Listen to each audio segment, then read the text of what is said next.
244페이지 보면은 감가상각에 대한 이야기가 있어요. 감가상각에 대한 이야기가 있어요. 그래서 감가상각은 이제 이게 원가 모형을 적용하든지 재평가 모형을 적용하든지 감가상각은 항상 반영을 해줘야 되는데요. 자, 245페이지 거기 줄을 치도록 할게요. 245페이지에 줄을 치도록 할게요. 거기 첫 번째 줄 끝에 소멸되는 가치를 수익 창출에 기여하는 기간 동안에 수익 비용 대응을 위해 원가 배분의 목적으로 감가상각한다. 원가 배분 목적이라는 거예요. 감가상각이 그 기계장치라고 하면은 기계장치가 뭐 10년간 예를 들어서 수익 창출에 기여했다. 그러면은 그 기계장치 원가를 그 10년 동안 뿌려주는 게 감가상각이다. 라는 거고. 이와 달리 감가상각이 자산평가 목적인 것은 아니다. 그래서 감가상각이 자산평가 목적이다. 이렇게 이야기하면은 그건 틀린 말이에요. 주의해 주시고요. 자, 그리고 구성요소별 감가상각이라는 게 있어요. 구성요소별 감가상각. 어떤 거냐. 예를 들어서 이제 항공기를 이야기할 수 있는데요. BS에 우리가 항공기 이렇게 인식할 수가 있겠어요. 그러나 BS의 한 개의 과목으로 인식하더라도 감가상각비는 이렇게 잘라가지고 항공기를 잘라가지고 유의적인 부분으로 나눠서 감가상각을 인식할 수 있겠다. 가령 예를 들어서 동체, 엔진, 좌석 이렇게 나눠가지고 각각 감가상각비를 계산해서 항공기 감가상각비라고 계산할 수 있겠다는 거예요. 그래서 어떤 경우에 그렇게 하느냐, 그 부분의 원가가 유의적이라는 말은 회계에서 자주 쓰는데 중요하다면은 이런 뜻으로 생각하시면 되겠어요. 그래서 부분의 원가가 중요하다면은 부분별로 나누어서 감가상각을 해야 된다. 그래서 동체가 중요하다, 엔진이 중요하다, 좌석이 중요하다라고 하면은 그 중요한 부분들을 각각 따로 감가상각을 해줘야 된다. 부분이 중요함에도 불구하고 항공기 하나로서 감가상각하면 안 된다. 이거를 따로따로 감가상각을 계산해 줘야 된다. 물론 회계 처리는 이렇게 감가상각 이렇게 하나로 되어 있지만은 계산은 따로따로 해줘야 된다. 근데 245페이지 거기 중간에 제가 설명드린 그 내용 밑에 보면은 두 번째 땡이 있는데 유의적이지 않은 부분도 별도로 분리하여 감가상각할 수 있다. 그래서 유의적이면 반드시 이렇게 따로따로 감가상각비를 계산해야 되고 계산을 그렇게 한다는 거예요. 계산을 따로따로 해야 되고 유의적이지 않다. 그래도 따로따로 계산할 수 있다. 그런 이야기 하고 있어요. 자, 그 다음에 이제 245페이지에 보면은 감가상각비 처리라고 있어요. 그래서 감가상각비는 이제 대부분 손익계산서에 반영된다 이렇게 생각하기 쉬운데요. 상황에 따라 좀 달라지겠어요. 그래서 그 245페이지 아래쪽에 example 2가 있어요. 감가상각비 처리라고 해가지고 H자동차에서 사용 중인 에어컨에 대한 단기분 감가상각비는 10만원이다 이렇게 돼 있어요. 그래서 단기분 감가상각비가 에어컨에 대한 단기분 감가상각비가 10만원이다 라고 하는 경우에 근데 이 에어컨이 영업소에서 사용 중인 에어컨의 감가상각비다 라고 하면은 그 감가상각비는 판매비 또는 관리비 등으로 회계 처리돼야 될 거예요. 그런데 이 에어컨이 그 공장에 사용 중인 에어컨이다 라고 하면 이 감가상각비는 제조 원가가 되고 결국 이게 제공품 등을 통해서 제품 금액에 포함되는 제조 원가가 될 거고요. 이 에어컨이 신제품을 개발 중인 연구소에서 무형자산이 될 그런 요소가 있다라고 하면은 이 감가상각비는 무형자산이 되는 거죠. 그래서 감가상각비가 손익계산서의 비용, 가령 판매비, 관리비 등이 될 수도 있고 제조 원가가 될 수 있고 무형자산 원가가 될 수도 있다. 이렇게 상황에 따라 다른 거다. 근데 수험생인 분들은 그렇게 복잡할 필요가 없고 시험에서 특별히 말이 없으면 그냥 감가상각비는 그냥 손익계산서에 판매비 또는 관리비로 처리되는 그런 항목이다. 시험 칠 때 뭐 감가상각비 이렇게 해놓고 이게 당기 손익에 미치는 영향은 이렇게 질문한다고 왜 이 감가상각비가 손익계산서에 반영되는지 또는 뭐 자산에 반영되는지 언급이 없습니까? 이런 말을 할 필요가 없어요. 지금까지 관행적으로 그냥 특별한 말이 없으면 감가상각비는 손익계산서 비용이다 이렇게 취급해 왔기 때문에 특별히 이의를 제기할 필요가 없다는 거죠.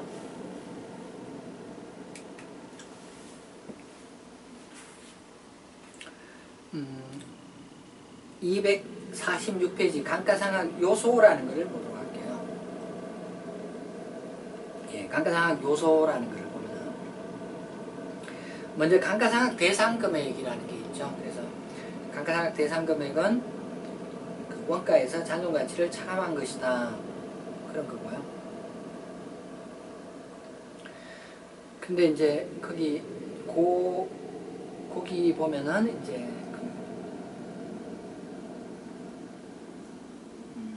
거기 네모땡이 있고 그 아래의 내용을 보도록 하죠. 그럼 언제까지 유형자산의 공정가치가 장부금액을 초과하더라도 장부금액이 잔존가치보다 큰 경우 감가상각을 계속 한다. 그래서 잔존가치보다 장부금액이 크면은 감가상각을 계속해 나가야 돼요. 반대 상황이 생길 수도 있겠죠. 감가상각을 계속해 나가다 보면은 잔존가치 밑으로 장부금액이 떨어지는 경우도 있겠죠. 그럼 감가상각 스톱이라는 거죠. 자, 그 다음에 이제 내용연수 보도록 할게요. 247페이지 오른쪽 위에 보면은 동그라미 1부터 5까지 있어요. 그래서 감가상각을 계상할 그 내용연수를 결정할 때는 여러 가지 요소를 고려해야 돼요. 그래서 내용연수를 결정할 때는 가령 이제 택시라고 했을 때 뭐 일반적으로 승용차는 10년 사용 가능하다. 승용차 일반적으로 10년 정도 쓰죠. 네. 물리적 마모도 그 정도 될 거고요. 네. 상업적, 기술적 진보화. 네. 근데 이제 택시 같은 경우는 법으로 이렇게 택시가 이렇게 주야로 계속 돌아가는 경우가 많죠. 그래서 법에서 택시는 뭐 4년 또는 5년간만 이렇게 운영하도록 되어 있어요. 그럼 법에 따르면은 가령 이제 4년이 내용연수가 되겠죠. 10년에 불구하고 4년을 적용해야 되는 거죠. 그리고 기업이 특정 기간 경과 후에 처분할 의도.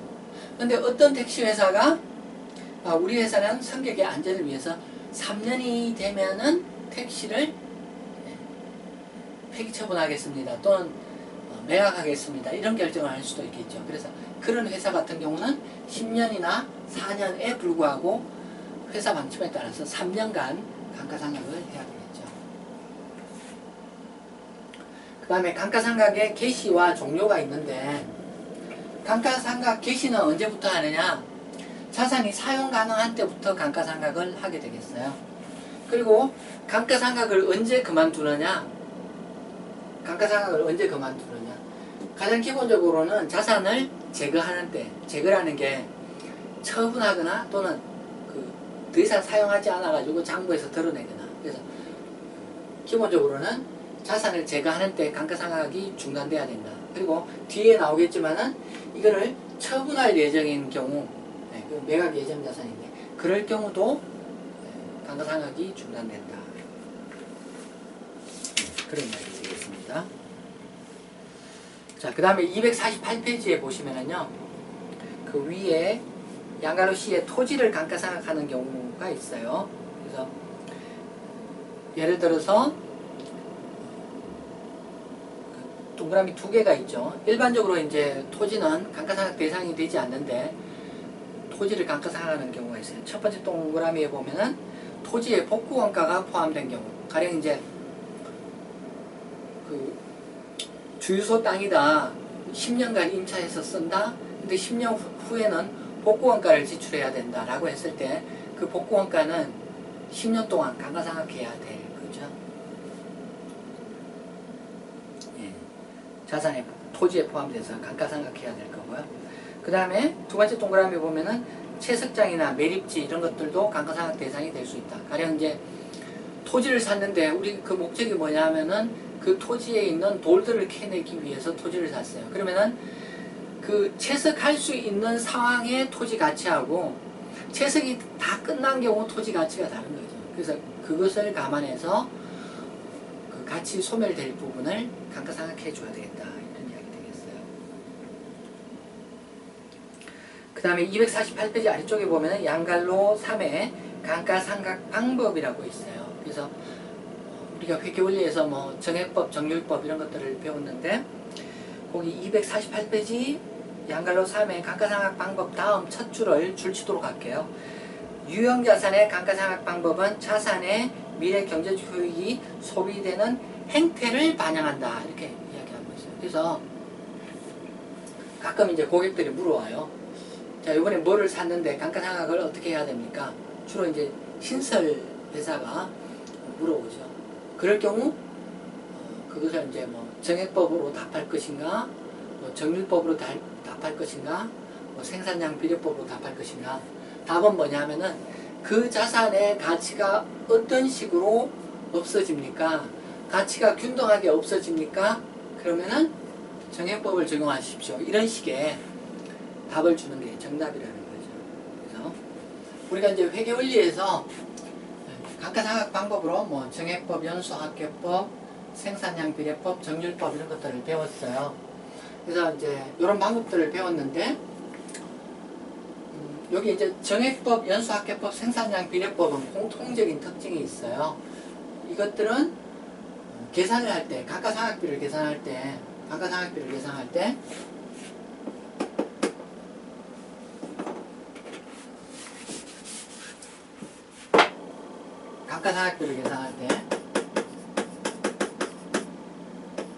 어떻게 계산하느냐. 가령 정액법 같으면은 취득원가의 찬용가치를 차감해가지고 감가상각 대상금액이라고 하죠. 그래서 감가상각 대상금액을 곱하기 내용연수분의 1 또는 나누기 내용연수 이런 식으로 정액법은 이렇게 계산하는 거죠.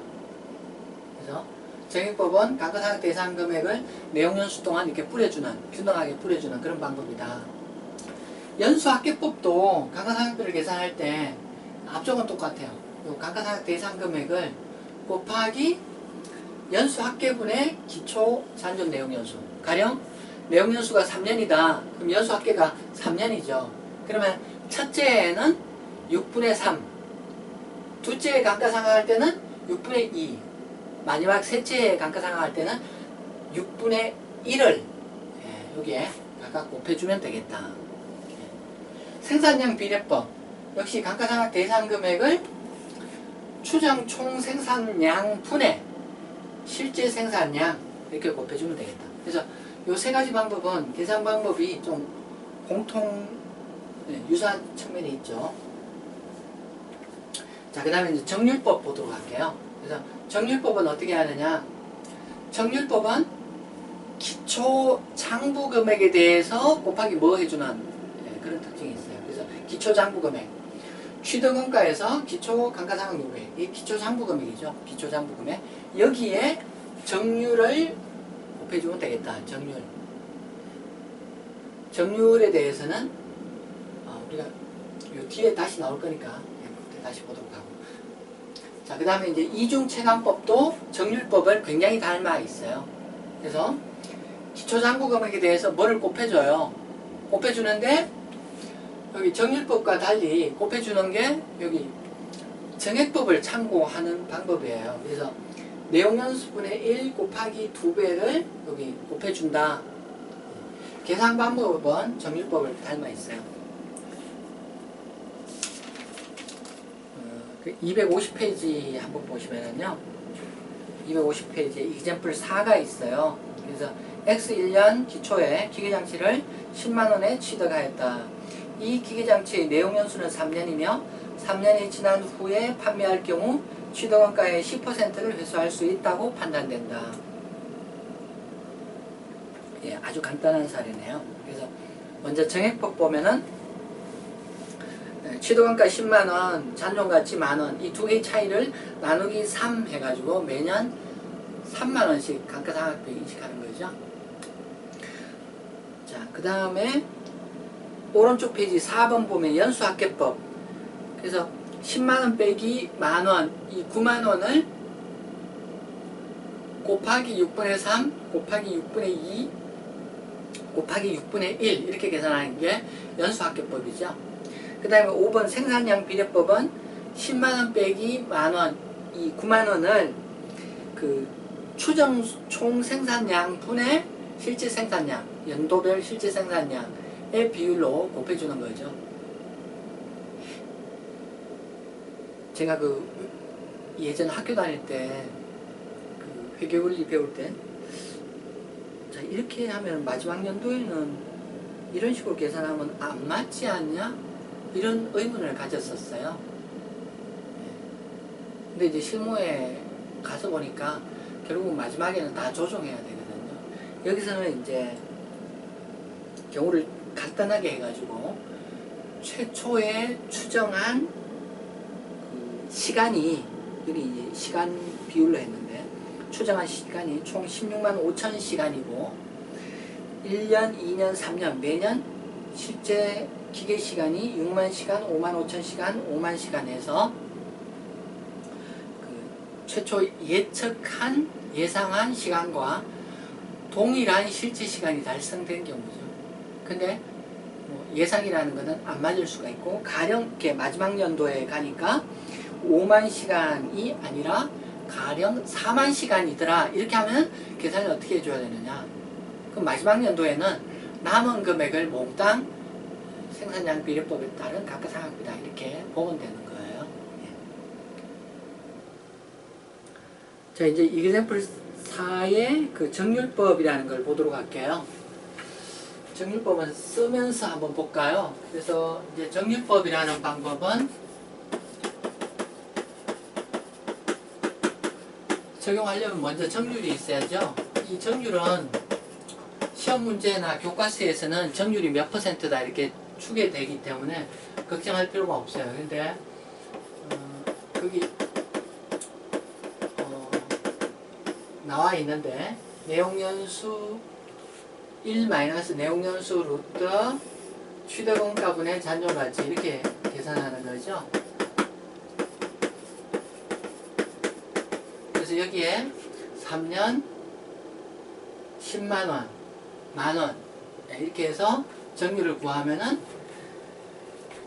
그게 이제 56.3 어쩌고저쩌고 이렇게 나간다는 거죠. 그래서 53.6 어쩌고저쩌고 이렇게 나간다는 거죠.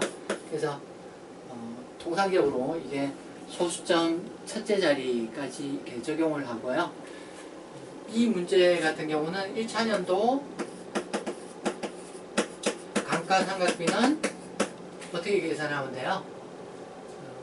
정률법 감가상각비는 장부금액의 정률을 곱하는 거죠. 그래서 1차년도는 장부금액, 기초 장부금액 10만원에 53.6% 곱하면은 이게 53,600원이 되고요. 그 다음에 2년도 감가상각비는 53,600원 이미 감가상각 됐기 때문에 10만원 빼기 53,600원 이렇게 해서 여기에 53.6% 이렇게 적용을 하면은 이게 24870 이렇게 계산이 되고요. 셋째는 10만원,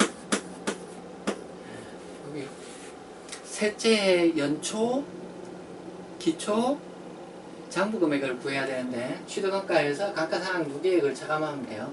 요 감가상각 누계액, 요 값 차감하면 되죠. 그래서 여기에 53.6%. 그럼 여기 셋째 3년도를 다 합하면은 이게 9만원이 돼야 되죠. 9만원. 예. 9만원이 돼야 되는데 지금 이렇게 하면은 9만원을 맞추는 잔액하고 약간 틀려요. 왜냐하면은 이게 53.6 이렇게 딱 안 떨어지고 소수점 무한대로 나가는 거거든요. 그래서 셋째 마지막 연도에는 약간 반수 조정을 해가지고 요 합계가 9만원이 되도록 조정을 해줘야 돼요. 그래서 약간의 조정을 해야 되는데요. 조정한 숫자가 뭐 이런 식으로 계산이 된다는 거죠. 예.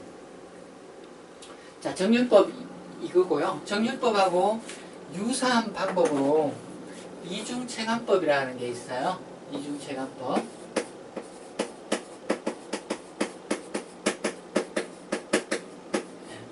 한국에서는 솔직히 잘 안 쓰는 방법이에요. 근데 교과서에는 잘 등장하고 미국에서 많이 쓰는 방법인 것 같아요. 그래서 그 미국에서 공부하고 교수로 부임하신 분들이 출제위원 들어가면은 한국 실정을 잘 몰라서 한국도 뭐 이중체감법 많이 쓰는 걸로 생각해가지고 뭐 이중체감법 삼각을 적용할 경우 어쩌고저쩌고 이렇게 문제를 이렇게 내는 경우가 있어요.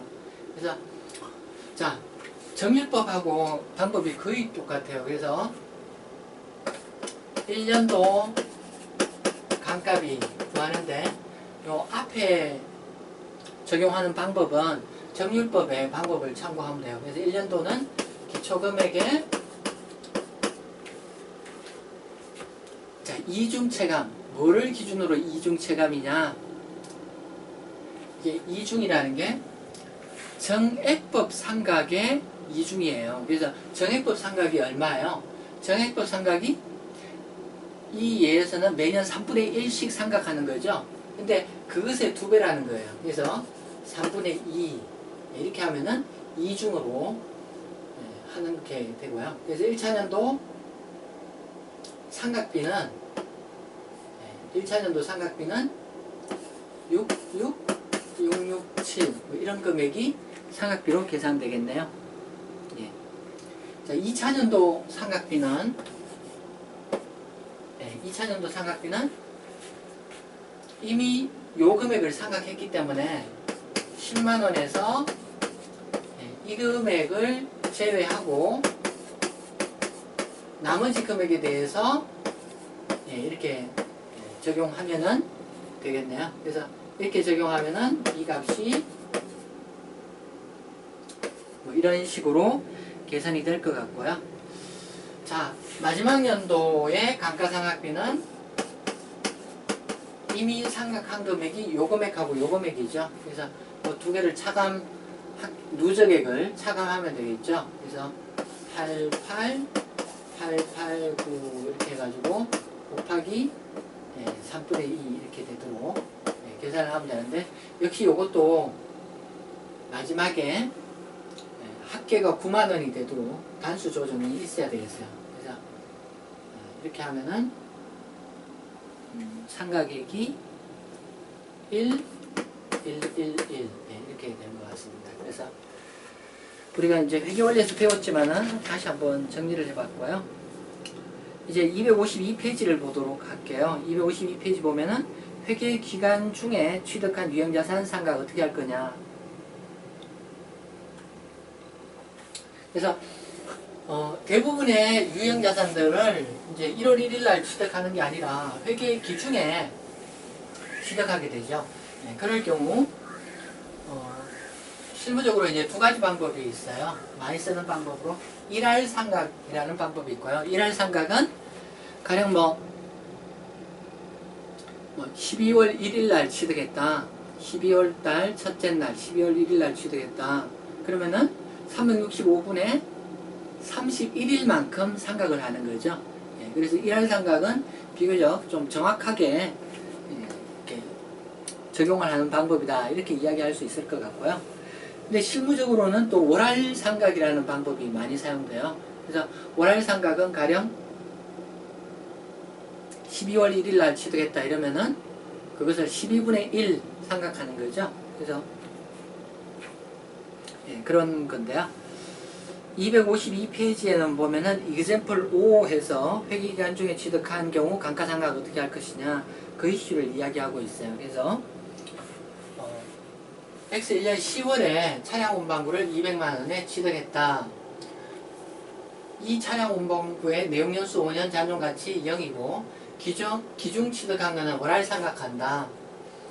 이렇게 이야기하고 있어요. 그래서 정액법 상각 같은 경우는 이거 이제 200만원 5년 그래서 매년 4만원씩인데 이게 10월달 취득했으니까 10, 11, 12 4만원에 12분의 3 이렇게 생각하면 되는 거죠. 그래서 200만원 곱하기 5분의 1 곱하기 12분의 3 이렇게 계산해서 상각비를 계산하면 될 거고요. 2차년도에는 200만원 곱하기 5분의 1 40만원 이렇게 될 거죠. 그래서 이렇게 되는 거는 이게 이제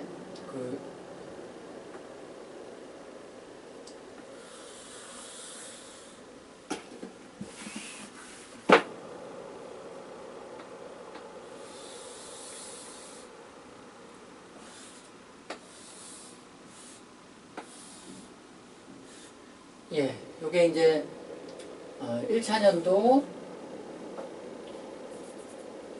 1차년도가 여기서부터 여기까지 된다. 여기 10월 1일 날 취득했다. 그래서 그 기계의 1년 상각비의 12분의 3을 1차년도에 상각한다. 자, 그 다음 회계년도에는 이게 그 5년 동안은 기계 수명 5년 동안은 이렇게 그 상각비가 똑같기 때문에 그냥 200만원 곱하기 5분의 1 이렇게 계산을 하면은 되는 거죠.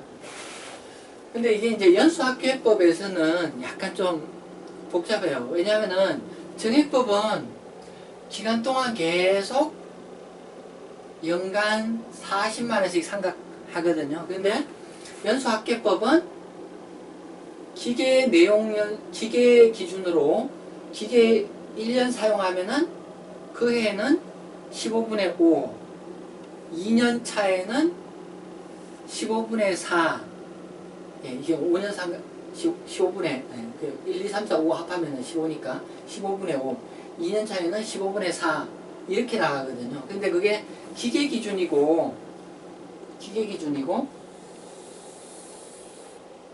그래서 기계 기준으로 첫째 해는 15분의 5, 둘째 해는 15분의 4, 기계 기준으로 그렇게 되는데 회계기간 기준으로는 15분의 5가 적용되는 구간이 여기 석 달이죠.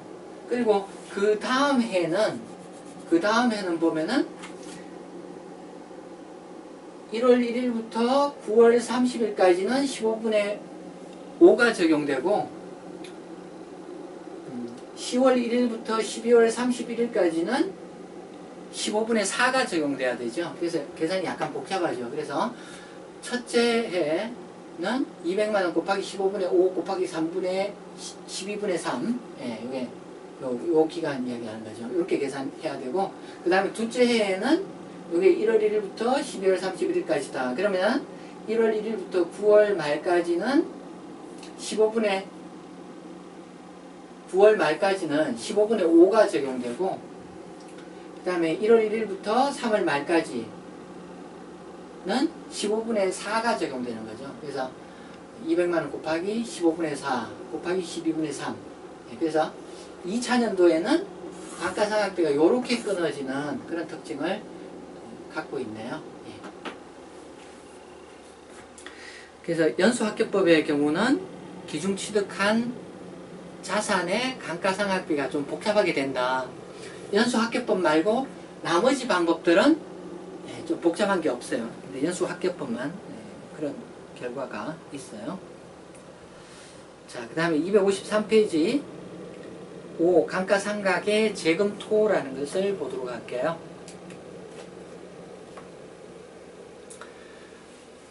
감가상각을 최초 결정할 때 내용연수가 몇 년인지 잔존가치는 얼마인지 그리고 이게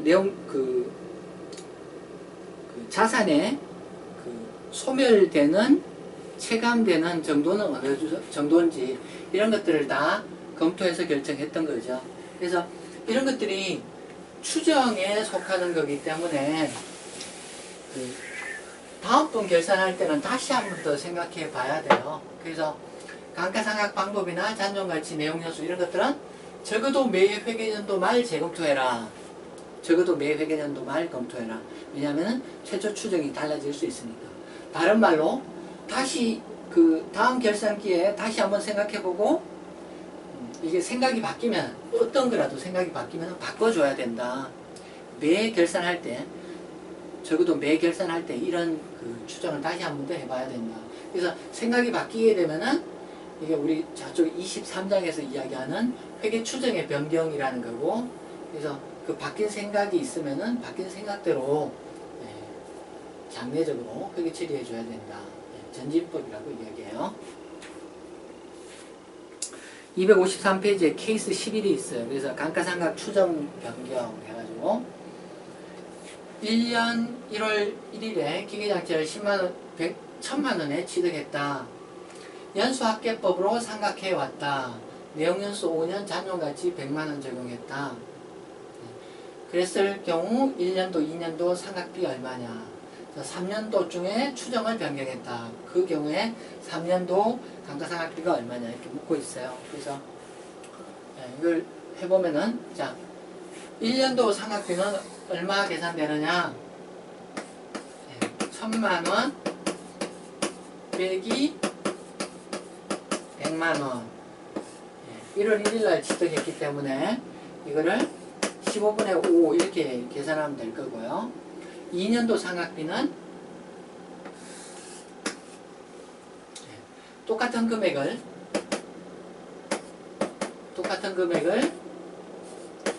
15분의 4 이렇게 계산을 하면 되겠어요. 그래서 거기 계산한 결과가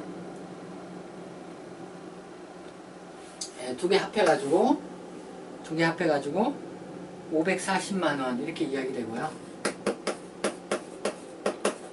1년도, 2년도 상각비가 540만원 이렇게 되고요.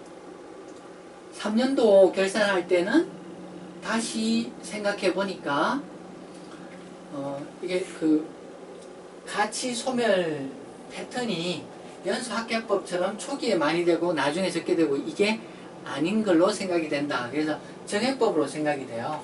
그리고 X3년을 포함한 잔존 내용 연수는 4년이라고 이야기해요. 최초에는 이거 5년으로 봤었죠. 5년이면은 1, 2, 3, 4, 5년 말까지 사용하는 걸로 봤는데 3년을 포함해서 4년으로 생각되면은 3, 4, 5, 6년까지 사용하는 것으로 그렇게 생각이 바뀐 거죠. 그래서 3년도 추정이 바뀌었을 때 3년도 상각비가 어떻게 되는가. 그래서 상각을 해보면은요. 취득원가가 1000만원이에요. 1000만원. 그 다음에 기존에 상각을 얼마 했느냐 하면 540만원 상각했어요. 540만원. 그리고 잔존가치는 100만원. 잔존가치는 지금 생각이 안 바뀌었어요. 그래서 100만원. 자, 여기에 대해서 정액법 상각한다. 여기 이제 X3년을 포함해서 잔존 내용 연수가 4년이다. 이런 이야기를 하고 있어요. 그러면은 4년도를 포함해서 3년도를 포함해서 3, 4, 5, 6 이렇게 그래서 4년 동안 이렇게 배분되면 되겠다. 그래서 이렇게 계산한 값이 3년도 감가상각이 되겠다. 이런 거죠. 문제를 풀 때 여기 주의할 점이 3년을 포함해서 잔존 내용 연수 4년이다. 이러면은 여기 나머지 상각 대상 금액, 잔존가치를 제외한 나머지 상각 대상 금액을 4년에 배분하면 되는데 혹시 문제가 3년 말 현재 잔존 내용 연수가 4년이다. 말이 그렇게 있는 경우가 있어요. 그래서 3년 말 현재 잔존 내용 연수가 4년이다. 이렇게 나온다면은 3년이 아니라 3년 말 현재